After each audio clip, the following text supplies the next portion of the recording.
وبرکاتہ۔ الحمدللہ الحمدللہ رب العالمین والعاقبۃ للمتقین والصلاة والسلام علی سید المرسلین وعلی آلہ واصحابہ وازواجہ واہل بیتہ اجمعین، اما بعد فاعوذ باللہ من الشیطان الرجیم ببرکۃ بسم اللہ الرحمن الرحیم۔ قد جاءکم من اللہ نور وکتاب مبین، آمنت باللہ صدق اللہ ومولانا العظیم وبلغنا رسولہ النبی الامین المتین المبین المعین الکریم، ونحن على ذلك لمن الشاہدین والشاکرین والحمد للہ رب العالمین۔ معزز سامعین، قرآن مقدسہ کی بڑی مشہور آیت کریمہ میں نے تلاوت کی۔ اس پر کچھ گفتگو کرنے سے پیشتر آئیے ہم اور آپ مل کر آقا انعامدار، مدینے کے تاجدار، دونوں عالم کے مالک و مختار، سراج السالکین، مصباح المقربین، محب الفقراء والغرباء والیتامى والمساکین، سید الثقلین، نبی الحرمین، امام القبلتین، وسیلتنا الی اللہ تعالی فی الدارین، صاحب قاب قوسین، محبوب رب المشرقین والمغربین، جد الحسن والحسین، مولانا و مولا الثقلین، ابی القاسم محمد ابن عبداللہ کی بارگاہ میں آئیے، اس نبی کی بارگاہ میں جس نبی کے صدقے میں اللہ تبارک و تعالیٰ نے زمین کا فرش بچھایا، جس نبی کے صدقے میں اللہ تبارک و تعالیٰ نے آسمان کا شامیانہ لگایا۔ آئیے اس نبی ہاشمی کی بارگاہ میں جو اپنے انگلیوں سے اشارہ فرما دے تو آسمان کا چاند دو ٹکڑا ہو جائے۔ آئیے اس نبی کی بارگاہ میں جو اپنے لبوں کو ہلا دے تو ڈوبا ہوا سورج واپس آ جائے۔ آئیے اس نبی کی بارگاہ میں کہ جس نبی کا اشارہ پاتے ہی کھجور اپنی ٹہنیوں سے ٹوٹتا ہے، نبی کی بارگاہ میں حاضری دیتا ہے، نبی کا کلمہ پڑھتا ہے اور پھر نبی کے حکم سے جا کر کے واپس اپنی ٹہنیوں سے جڑ جاتا ہے۔ اسی نبی کی بارگاہ میں نہایتی عقیدت و محبت کے ساتھ جھوم جھوم کر درود پاک کی ڈالی نچھاور کریں اور بلند آواز سے پڑھیں، اللہم صلی علی سیدنا شفیعنا حبیبنا مولانا محمد بارک وسلم، صلاۃ و سلاما علیک یا سیدی یا حبیبی یا رسول اللہ صلی اللہ تعالی علیہ وسلم۔ معزز سامعین، جیسا کہ آپ تمام کو معلوم ہے کہ یہ جشن عید میلاد النبی صلی اللہ علیہ وسلم کا پروگرام رکھا گیا، تو میں نے مناسب سمجھا کہ آقا نعمت مصطفیٰ جان رحمت صلی اللہ علیہ وسلم کی پیدائش کے تعلق سے کچھ جھلکیاں آپ کے سامنے رکھوں۔ انشاءاللہ پھر میں جو باتیں آپ تمام کی بارگاہ میں پیش کرنا چاہتا ہوں، اگر وقت نے اجازت دی تو ان باتوں کو میں آپ تمام کی بارگاہ میں پہنچانے کی کوشش کروں گا۔ آپ اگر اسلام کی تاریخ پڑھے ہیں یا سنے ہیں تو آپ کو معلوم ہوگا کہ اللہ تبارک و تعالیٰ نے کم و بیش 1,00,000 یا 2,24,000 پیغمبران اعظام کو دنیا میں مبعوث فرمایا، اور ہر نبی نے آ کر کے اسلام کی دعوت دی، اور جب جب ضرورت پیش آئی اللہ تبارک و تعالیٰ نے اپنے پیغمبروں کو اس روئے زمین پر بھیجا، اور وہ آ کر کے لوگوں کو گمراہیت، کفر اور شرک کے دلدل سے نکالتے رہے، لوگوں کو کلمہ پڑھاتے رہے۔ لیکن اللہ تبارک و تعالیٰ نے جس مقصد کے تحت اس روئے زمین کو پیدا کیا، آسمان کو بنایا، آسمان کو ستاروں سے سجایا، چاند اور سورج کو چمکایا، یہ ساری چیزیں اس کائنات کو اللہ تبارک و تعالیٰ نے پیدا کیا، سجایا، سنوارا اپنے محبوب کی آمد کی بنا پر۔ جب وہ وقت آ گیا کہ اللہ تبارک و تعالیٰ نے چاہا کہ اب ایسا ایک وقت ہے کہ اب میں اپنے محبوب کو دنیا میں جلوہ گر کروں۔ یہ کافی طویل لمبا عنوان ہے، میں بالکل مختصر اور شارٹ کاٹ میں آپ کو سمجھانا چاہتا ہوں چونکہ وقت کی بڑی قلت ہے۔ تو اللہ تبارک و تعالیٰ کے مرضی کے مطابق وہ وقت آ گیا کہ اللہ تبارک و تعالیٰ نے اپنے محبوب کو دنیا میں جلوہ گر کیا، اور نبی کریم مصطفیٰ جان رحمت صلی اللہ علیہ وسلم کو اللہ تبارک و تعالیٰ نے ایسی شانیں عطا کی، ایسا رتبہ دیا، اپنے محبوب کو ایسا انوکھا اور نرالا بنایا کہ اللہ کی قسم اللہ تبارک و تعالیٰ نے اپنے محبوب کو دنیا میں جلوہ گر کرنے سے پہلے ہی اپنے محبوب کا چرچا شروع کر دیا۔ لیکن جب اللہ کے محبوب دنیا میں جلوہ گر ہوئے، آپ کی آمد ہوئی، آپ تشریف لائے، تو اللہ کے محبوب سحر کے وقت میں تشریف لائے۔ آپ تمام کو اندازہ ہوگا، یہ ساری باتیں بڑی مشہور ہیں، آپ تمام کے علم میں یہ ساری باتیں گئیں کہ اللہ تبارک و تعالیٰ نے اپنے محبوب کو نہ تو دن میں، دن کے پورے اجالے میں دنیا میں بھیجا، نہ تو رات کی تاریکی میں بھیجا۔ آخر ایسا کیوں ہوا؟ یا تو رات کی تاریکی میں بھیج دیتا یا تو پھر دن کے اجالے میں بھیج دیتا، لیکن اللہ تبارک و تعالیٰ نے اپنے محبوب کو نہ تو رات کی تاریکی میں بھیجا، نہ تو مکمل دن کے اجالے میں بھیجا۔ تو اب سوال پیدا ہوتا ہے کہ ایسے وقت میں آخر آمنہ کے لال ایسے ہی وقت میں کیوں تشریف لائے؟ تو آپ کو جواب ملے گا کہ اسی لیے اللہ کے محبوب اس وقت میں تشریف لائے۔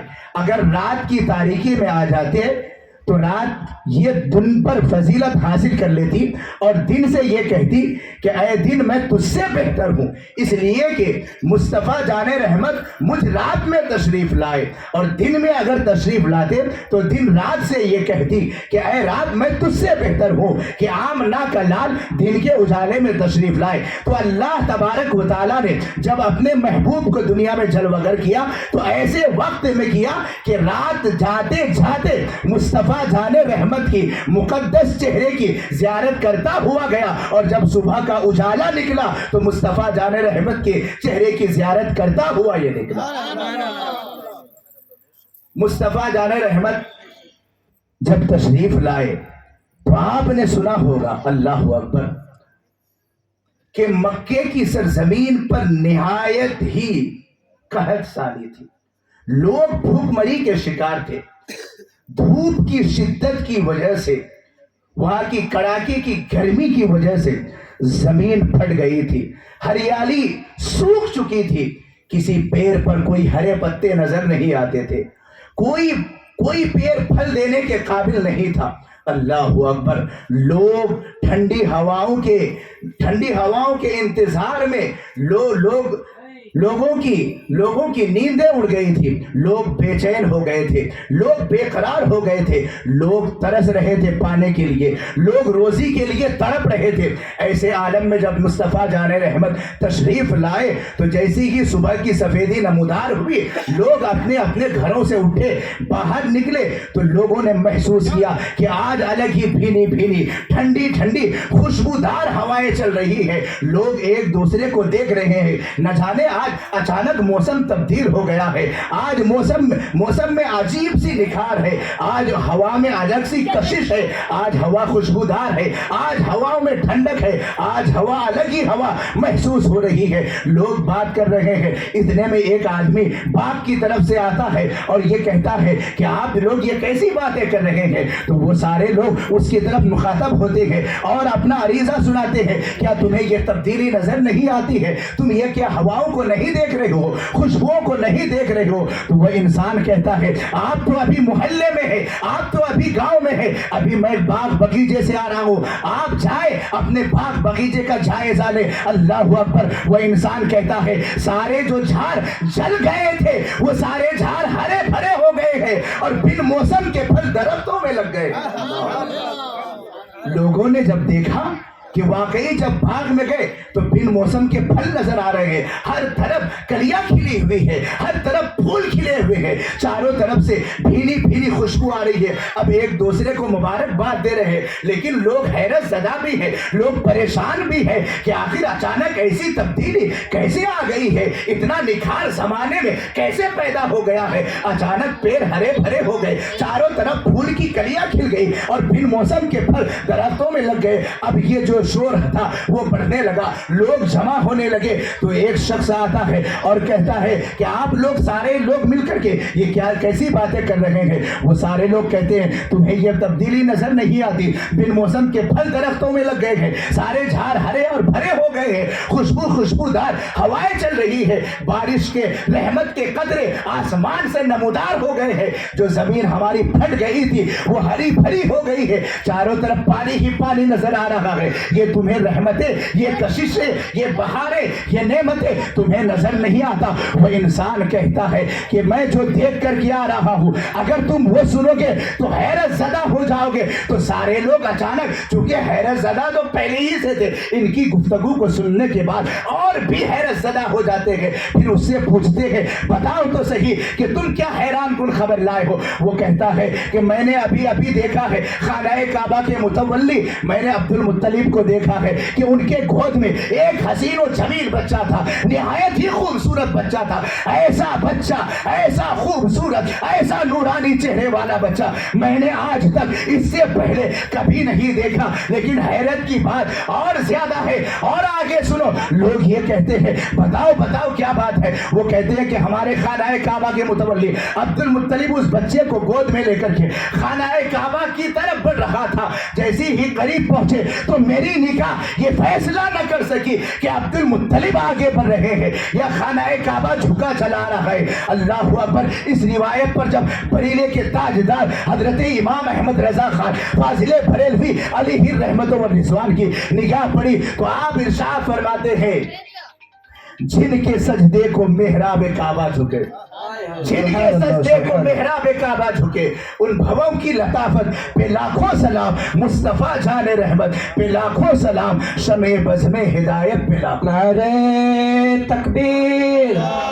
نعرہ تکبیر, نعرہ رسالت, نعرہ رسالت. حضرت علامہ و مولانا فرحان اشرفی صاحب قبلہ زندہ باد. مسلک اعلی حضرت, مسلک اعلی حضرت.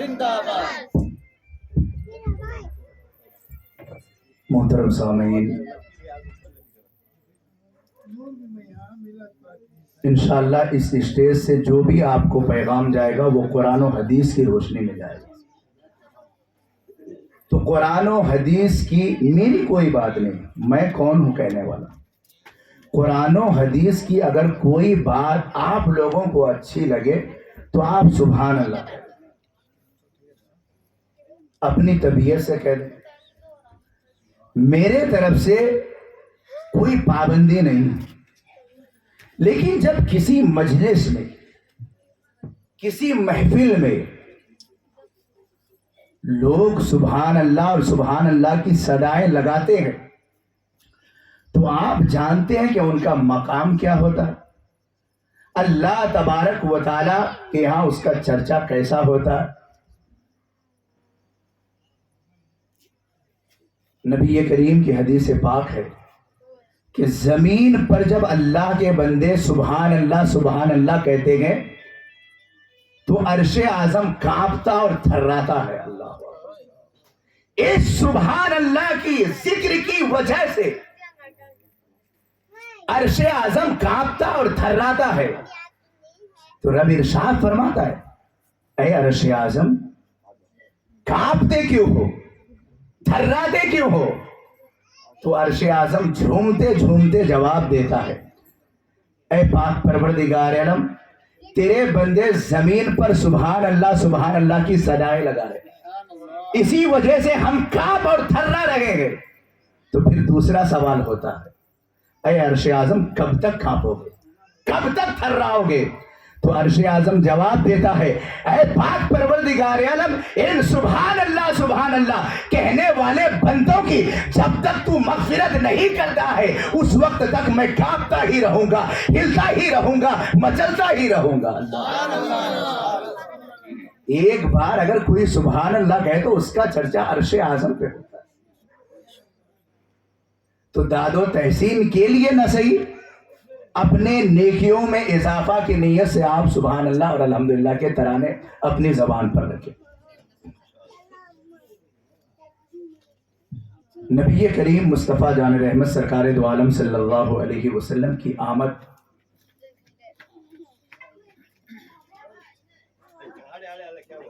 جس وقت میں ہوئی، آج بھی اگر آپ لوگ تاریخ پڑھتے ہیں یا آپ لوگ باہر جاتے ہیں تو آپ لوگوں کو اندازہ ہوگا کہ آج کے ڈیٹ میں بھی عرب کنٹری جو ہے وہاں پر مائیں اپنے بچوں کو پرورش نہیں کرتی، جو بالکل شہر میں رہتی ہے۔ وہاں کا ایک ماحول اور دستور ہے کہ لوگ قریے سے، دیہات سے، گاؤں سے لوگ، عورتیں جاتی ہے، دائیاں اسپیشل ہوتی ہے بچوں کو پرورش کرنے کے لیے، اور وہ عورتیں جا کر کے امیر ترین گھروں کے بچوں کو لاتی ہے، اس کی پرورش کرتی ہے۔ اس پرورش کے عوض میں بچوں کے ماں باپ ان کو انعام دیتے ہیں، جن کے پاس جیسی دولت ہوتی ہے ایسی دولتوں سے ان کو نوازا جاتا ہے۔ اس کی ایک اہم وجہ بیان کی گئی تاریخ میں، اس کی اہم وجہ یہ بیان کی گئی کہ شہر کے بنسبت گاؤں کی آب و ہوا بہتر ہوتی ہے، وہاں کی فضا بہتر ہوتی ہے، وہاں کی ہواؤں میں تازگی ہوتی ہے، وہاں پولوشن نہیں ہوتا۔ اس کے بنسبت گاؤں میں بہتر پرورش ہوتی ہے۔ تو نبی کریم مصطفیٰ جان رحمت سرکار دو عالم صلی اللہ علیہ وسلم جن اوقات میں آپ تشریف لائے تو ایک قبیلہ ہے، قبیلہ سعد، ایک گاؤں کا نام ہے، وہاں سے 7 عورتیں چلی، ایک روایت کے مطابق 8 عورتیں چلی، اور پھر وہ ساری عورتیں حضرت حلیمہ کے گھر پہنچی، کیونکہ حضرت حلیمہ بھی قبیلہ سعد کی رہنے والی تھی۔ آپ لوگ جانتے ہیں نا کہ حضرت حلیمہ کو حضرت حلیمہ سعدیہ کہا جاتا ہے، تو سعدیہ اسی لیے کہا جاتا ہے کہ آپ قبیلہ سعد کی رہنے والی تھی۔ یہ 6 یا 8 عورتیں حضرت حلیمہ کے گھر پہنچی اور کہنے لگی، اے حلیمہ چلو ہم مکہ چل رہے ہیں، کیونکہ غربتی کا حال بہت برا ہے، بہت غریبی اور فقیری ہے، زندگی کو گزارنا بڑا مشکل ہے۔ اگر ہم مکہ جائیں گے، وہاں سے امیر ترین گھروں کے بچوں کو لائیں گے، ان کی پرورش کریں گے تو کچھ مال اجرت، کچھ اناج غلہ مل جائے گا جس سے ہم اپنے بچوں کو پال پوس کر کے بڑا کریں گے۔ تو حضرت حلیمہ نے یہ کہتے ہوئے انکار کیا کہ میرا چھوٹا بچہ ہے اور میرے گھر میں تمہارے سے زیادہ غربتی، میرا بچہ جو گود میں ہے دودھ نہ ملنے کی وجہ سے رات بھر روتا ہے، اور میری سواری کے لیے جو اونٹنی ہے وہ نہایت ہی لاغر، بیمار، کمزور ہے، قبیلہ سعد سے مکہ کا سفر وہ نہیں کر سکتی، اس کے اندر اتنی طاقت نہیں ہے۔ لیکن عورتوں نے ضد کیا کہ تمہیں گھبرانے کی ضرورت نہیں ہے، پریشان ہونے کی ضرورت نہیں ہے، ہم تمہارا ساتھ دیں گے۔ حضرت حلیمہ سعدیہ کو جب بار بار اصرار کیا گیا تو وہ تیار ہوئی اور چلنے لگی۔ وہی ہوا جس بات کا ڈر حضرت حلیمہ کو تھا، تھوڑی دور ان کی اونٹنی چلتی، تھک کے بیٹھ جاتی۔ تو کئی مرتبہ تو جو عورتیں ساتھ میں آئی تھی انہوں نے ساتھ دیا، لیکن جب حد سے زیادہ ان کی اونٹنی کمزور ہو گئی اور چلنے کے قابل نہ رہی تو عورتوں نے ان کو راستے میں ہی چھوڑ دیا، اور یہ ساری عورتیں مکہ پہنچی اور سب امیر ترین گھروں کے بچوں کو اٹھا لی۔ جب سارے بچے یہ لے لی تب جا کر کے حضرت حلیمہ بڑے آرام سے جا کر کے آخر میں پہنچے. کسی سے پوچھا تو بتانے والوں نے بتایا, اے حلیمہ, ایک بچہ ہے مکہ شہر, جب سے وہ تشریف لایا ہے یہاں کا موسم, یہاں کی آب و ہوا, یہاں کے رنگ روپ سب کچھ بدل گئے, بڑا انوکھا اور نرالا ہے, لیکن اس کے والد نہیں, وہ یتیم ہے بچہ. تو یہ امید مت کرنا کہ پرورش کے بعد بہت کچھ ملے گا, چونکہ بچہ یتیم ہے, والد ہے نہیں. تو حضرت حلیمہ نے سوچا دیکھ تو لوں کہ کیسا بچہ ہے, لوگ تعریف بھی اتنی تو کر رہے ہیں. یہ سوچ کر کے حضرت حلیمہ المختصر یہ کہ حضرت آمنہ کے گھر پہنچی. ایک روایت کے مطابق سفید چادر, ایک روایت کے مطابق ہرا کلر کا چادر آپ کے مقدس چہرے پر ڈھکا ہوا تھا. جیسے ہی حضرت آمنہ کے پاس گئی اور چادر کو ہٹایا تو سبحان اللہ, اللہ کے نبی نے آنکھ کھولتے ہی آپ نے مسکرا دیا. سبحان اللہ. بچہ جب ایسی ہی ہنستا ہے تو وہ بہت خوبصورت لگتا ہے, اور جب سوتا ہوا بچہ ہنستا ہے تو وہ اور زیادہ خوبصورت لگتا ہے. یہ تو کائنات کا سلطان ہے, تمام نبیوں کا امام ہے. اللہ تبارک و تعالیٰ نے امام الانبیاء بنا کر کے دنیا میں انہیں جلوگر کیا ہے. جب یہ مسکرائے ہوں گے سوچو تو صحیح کتنی کرنیں نکلی ہوگی. حضرت حلیمہ کا بیان ہے, آپ فرماتی ہیں کہ اللہ کے نبی کے مسکراہٹ سے اتنا نور نکلا, اتنی کرنیں نکلی, اتنا اجالا پھیلا کہ اس مسکراہٹ کو دیکھ کے میں آپ پر فریفتہ ہو گئی, میں آپ کی دیوانی ہو گئی, اور میں نے دل میں عہد کر لیا کہ اس بچے کی پرورش میں مجھے دولت ملے یا نہ ملے, ثروت ملے یا نہ ملے, پیسہ ملے یا نہ ملے, سونا چاندی ملے یا نہ ملے, اگر کچھ بھی نہ ملا تو جانو دل سے میں اس کی پرورش کروں گی. سبحان اللہ. اچھا, یہ تو ان کے مقدر کا ستارہ ایسا عروج پر تھا کہ آمنہ کے لال ان کے گود میں آئے. سبحان اللہ. حضرت آمنہ رضی اللہ المختصر, یہ کیونکہ آگے مجھے دوسری باتیں آپ تک پہنچانی کہ حضرت حلیمہ سعدیہ حضرت آمنہ سے اجازت طلب کرتی ہے, گود میں اٹھاتی ہے, اور پھر وہیں پہنچتی ہے جہاں پر آپ نے اپنے اونٹ کو باندھا تھا. پہنچتی ہے وہاں پر, اونٹ پر سوار ہوتی ہے, اور وہاں کے آس پاس کے لوگوں سے پوچھتی ہے کہ جو عورتیں قبیلہ سعد سے اور میرے ساتھ 6 عورتیں آئی تھی وہ کہاں ہے؟ تو بتانے والوں نے بتایا کہ وہ تو کب کے چلے گئے, ان قریب وہ پہنچنے والے ہوں گے, کافی وقت ہو گیا ان کو جا کر کے. تو حضرت حلیمہ سعدیہ نے اللہ کے محبوب کو گود میں لیا, اونٹ پر سوار ہوئی, اونٹ کی نکیل کسی. تو تاریخ کی کتابوں میں آتا ہے, آپ اسلام کی تاریخ پڑھیں, حدیث مصطفیٰ کو آپ پڑھیں, اللہ کے نبی کا بچپن آپ پڑھیں کہ اونٹنی کی رفتار ہواؤں سے بات کرنے لگی. سبحان اللہ. جو اونٹنی لاغر تھی, جو اونٹنی کمزور تھی, جو اونٹنی بیمار تھی, اللہ کے نبی کی تشریف آوری کی بدولت اس اونٹنی کی بیماری دور ہو گئی, اس کمزور اونٹنی کی کمزوری دور ہو گئی, وہ بوڑھی اونٹنی جوان ہو گئی, ہواؤں سے بات کرنے لگی. اور تاریخ کے کتابوں میں آتا ہے کہ اللہ کے نبی جس جس راستے سے گزرتے تھے وہ راستہ مہکتا ہوا چلا جاتا تھا, جس جس راستے سے گزرتے تھے وہ راستہ خوشبودار ہوتا ہوا چلا جاتا تھا. روکنے والوں نے روکا, ٹوکنے والوں نے ٹوکا, پوچھنے والوں نے پوچھا, اے حلیمہ شہر مکہ سے کیا تو خوشبو خرید کر کے لائی ہے, انبر خرید کر کے لائی ہے, مشک خرید کر کے لائی ہے, کیسی خوشبو لائی ہے کہ اس کی خوشبو پورے فضا کو مہکا رہی ہے, پورے ہواؤں میں گردش کر رہی ہے, جدھر جدھر تو جاتی ہے, جدھر جدھر تیری سواری جاتی ہے, ادھر ادھر کا راستہ خوشبودار ہو جاتا ہے, مہکتا جاتا ہے. اللہ اکبر. اور تاریخ کی کتابوں میں آتا ہے کہ دیکھنے والوں نے دیکھا اندازہ کرنے والوں نے اندازہ کیا حضرت حلیمہ کی سواری جس راستے پر گزرتی جاتی، جو جانور وہاں پر چر چب رہے تھے، گھاسیں کھا رہے تھے، وہ جانور اپنی نگاہوں کو اٹھا کر کے چرنا چبنا بند کر دیتے ہیں، اپنی خوراک کو روک لیتے ہیں اور حضرت حلیمہ کی سواری کو دیکھتے ہیں۔ حضرت حلیمہ چلی جا رہی ہے، خوشبو پھیلاتے جا رہی ہے، چاروں طرف پورا کا پورا علاقہ خوشبودار ہو جاتا ہے۔ جب اس حدیث پاک پر امام اہل سنت کی نظر پڑی تو امام اہل سنت بریلی کی سرزمین سے پکار اٹھے، ان کی مہک نے دل کے گنجے کھلا دیے ہیں، جس راہ چل دیے ہیں کوچے بسا دیے۔ نعرہ تکبیر، نعرہ رسالت، علماء اہل سنت، مسلک اعلی حضرت۔